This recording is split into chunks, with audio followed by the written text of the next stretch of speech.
friends, I am the Dungeon Tutor. Welcome to another RPG a Day episode. Today is the 13th of August, therefore 13th question. And today's question is this: what is the most memorable character death that you've had?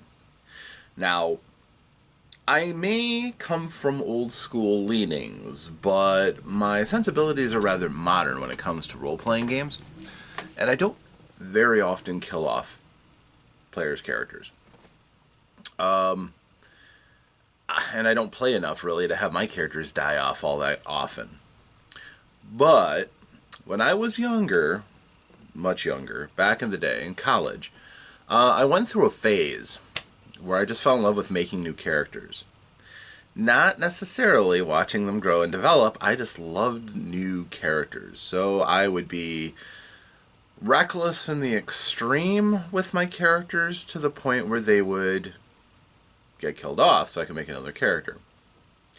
This was really, really unfortunate because this made the Game Master's job much harder because he had to constantly keep bringing in new characters, and the rest of the players then had to deal with, oh, wow, he died. That's terrible. And it made their characters have to take a step back and look at this guy's characters are just dying left and right. We can't do anything to stop it, so why should our characters care if he's going to just kill off his characters? Which is fair.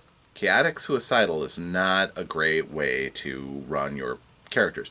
Most characters are in the business of trying to preserve their lives as long as possible, even if they find themselves doing dangerous things.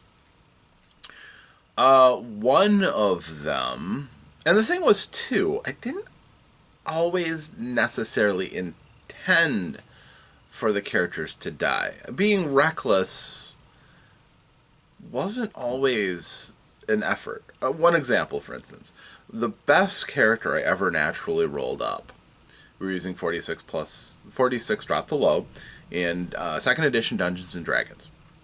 And I rolled up one of the best characters I'd ever rolled up to that point. It was I rolled a human fighter. He was a young Reni princeling. Now, in Greyhawk, the Reni are a riverboat people, but they're kind of treated like gypsies. They're second-class citizens in a lot of places. They're looked down on as being cheats and thieves, even if that's not necessarily true. There are a lot of them in that culture that do perform that way to give them all a bad reputation. So he was extraordinarily strong, rolled exceptional strength. If you remember 2nd edition, that was a thing. Top level constitution and dexterity and decent stats. Well, at one point, we were in a tavern in Greyhawk.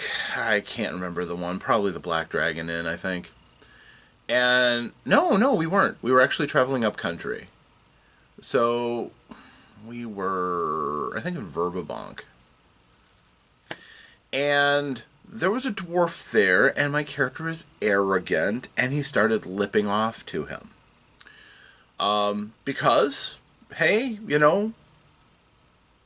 I hate to say it, but, racial biases used to exist.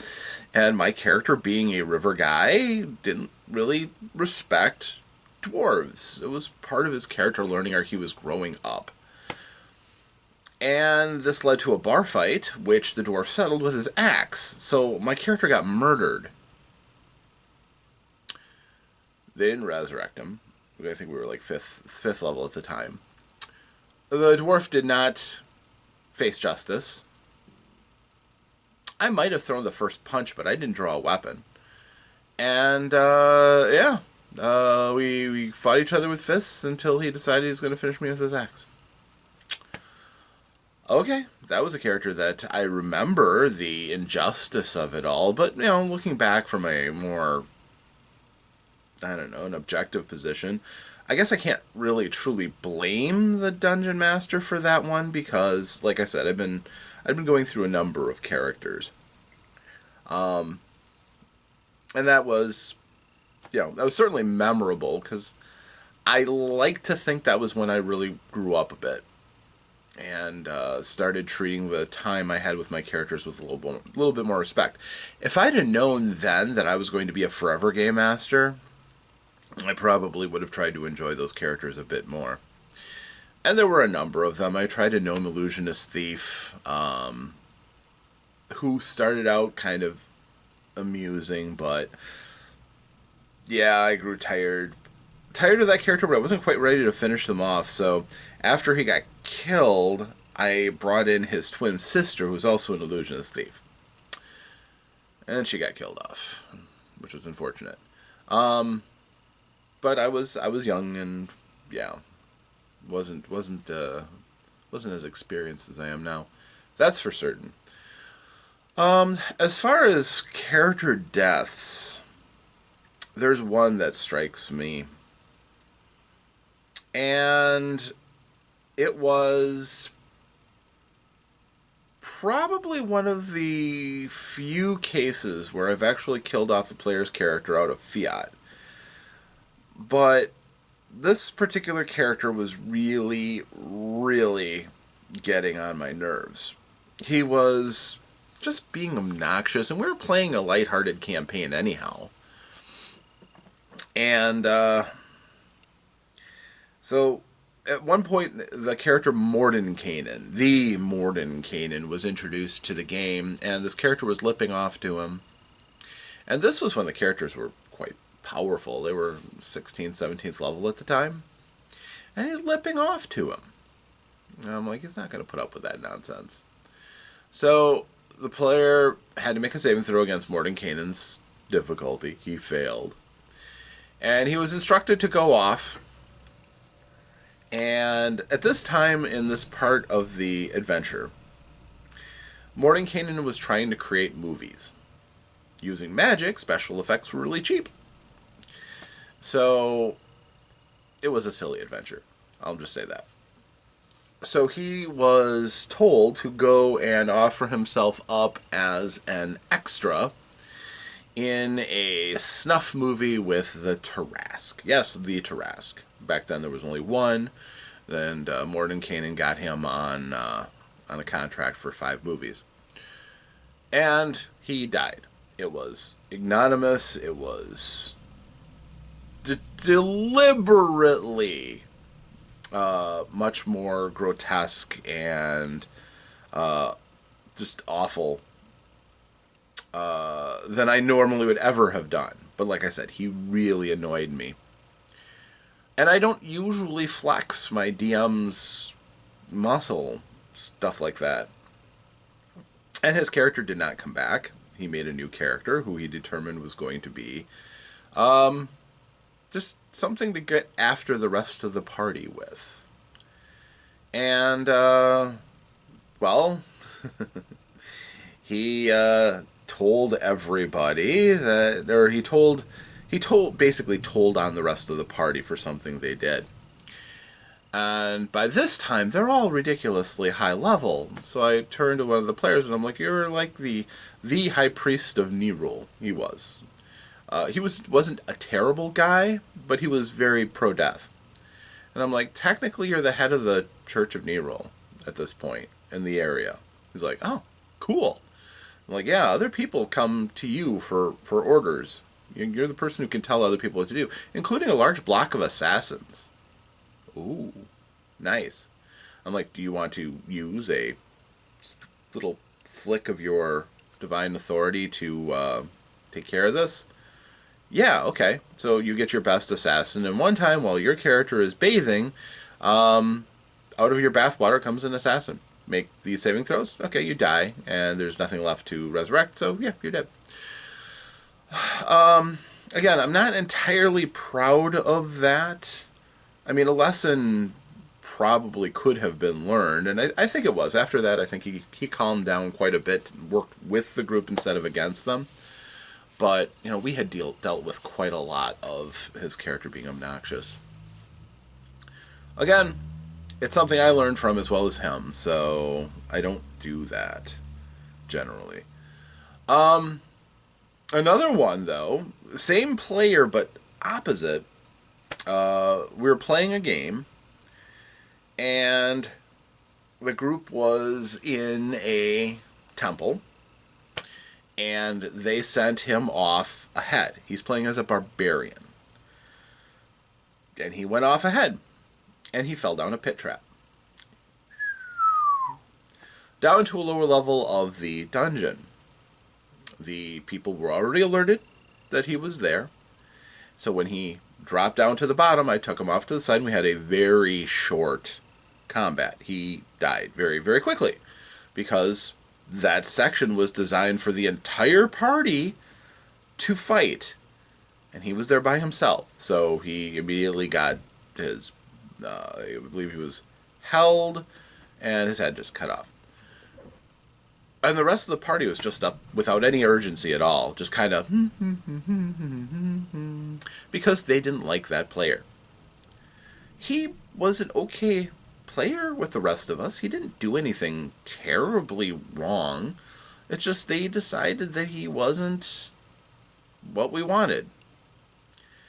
I considered him a friend. I didn't want to see this all happen to him, but I couldn't control what the rest of the party did, and they just straight up abandoned him to die. Okay, fine, be that way. And he's like, I'm just going to make up another character. I'm like, no, hold on. So their characters all ended up going through. And I'm like, okay, after this, you just straight up left him to die. Your god's pretty much ignoring you at this point. So you guys end up falling to the ground, and they went down the pit trap eventually. It took them about a minute and a half, which was more than enough time for the first character to die. And I'm like, okay, all of your characters drop into what seems like a very strange state of consciousness. And all of you feel like you're alone. And, they were invading the temple of a foreign god. And they're like, well, this god wants to prove a point. He's going to have you match up against one of his champions. If you win, you live. If you don't, you die. The fights weren't entirely fair, but only one player did manage to survive. Because he was clever. The player was very clever. And I'm like, okay, well, that's it. Everybody but you is dead. You managed to get home, and that'll be the end of the campaign because the party's dead. I wasn't happy with how it ended. They weren't happy with how it ended. And that actually caused the breakup of that group, which is unfortunate. But there was already blood in the water for that, which a lot of it was my fault, and I'll own that. But it was a good group we had for well over a decade, and at the end, I'm just like, I'm really tired of these guys practically just bullying this player. I don't think he deserves it. And I was really disgusted with them just turning him over to die. I mean, when you're in a group, you all have to work together to survive. It's you against the world. And when that isn't the case, and you don't care that your friend goes off in a temple dedicated to literal death, I got a bit stung. Again, I handled it poorly, and I will own that. This is a confessional, I guess. TPKing them in a campaign that they all said they really loved the concept of this campaign. It was a great campaign. But, their characters just, at that point, I didn't want to see them anymore. I didn't want to do any of this. Their characters were just broken to me. So we ended it right there. Boom. And that pretty much led to the end of the campaign. Led to the end of that group. But I got another group very quickly on, and this group has held together ever since. Few changes in membership here and there. We've lost a few along the way, some unfortunate, some fortunate. But we've got a really solid group right now. So it's we've come through on the other side. That is my story about some of the most memorable character deaths that have certainly taught me lessons as I have gone through this career. Bit longer of a video than I had intended, but well, there you go. I may come across sometimes as being this knowledgeable sage, but a lot of that knowledge comes from harsh lessons. And death is a really good teacher in some cases. That is part of the reason why some older gamers really get umbrage at the modern games' reluctance to kill characters and to give them every opportunity to not die when their characters are put to the test. So that is my answer to this. Death has definitely taught me a couple of lessons in these games as well as in real life. So you're welcome to what I know and what I have done. If this caused any of you to chuckle, if this caused any of you to gasp that I would do something like this, well, yeah, I'm only human, and I do wear the game mastery hat as God sometimes, and have to make big decisions, and I can't say I've always been responsible with that responsibility. So you now know, but like I said, perspective. Wisdom comes from perspective. And I have made those mistakes, and I can talk about them today and why I sometimes regret the things I've done, and sometimes things just kind of had to get done. And that's my answer for this question. So, thank you for joining me. I am the Dungeon Tutor, and I am glad that you were here. I hope that you enjoyed this and want to see more. If so, feel free to like and subscribe if you've not already done so, and hit that little notification so you know when I make another video and put it up, which I will be doing every day in August. So, that should be fun. If you know anybody else who's doesn't have any experience about, character deaths and stuff like that, steer them this way. Feel free to share it. I don't mind. I'll bring out my soiled laundry. But I am very glad that you were here. So thank you, and I hope to see you again in future videos. And if I do, I hope that between then and now, you get a chance to roll some dice, play some games, have some fun, and stay safe out there, my friends. Until that next time, farewell.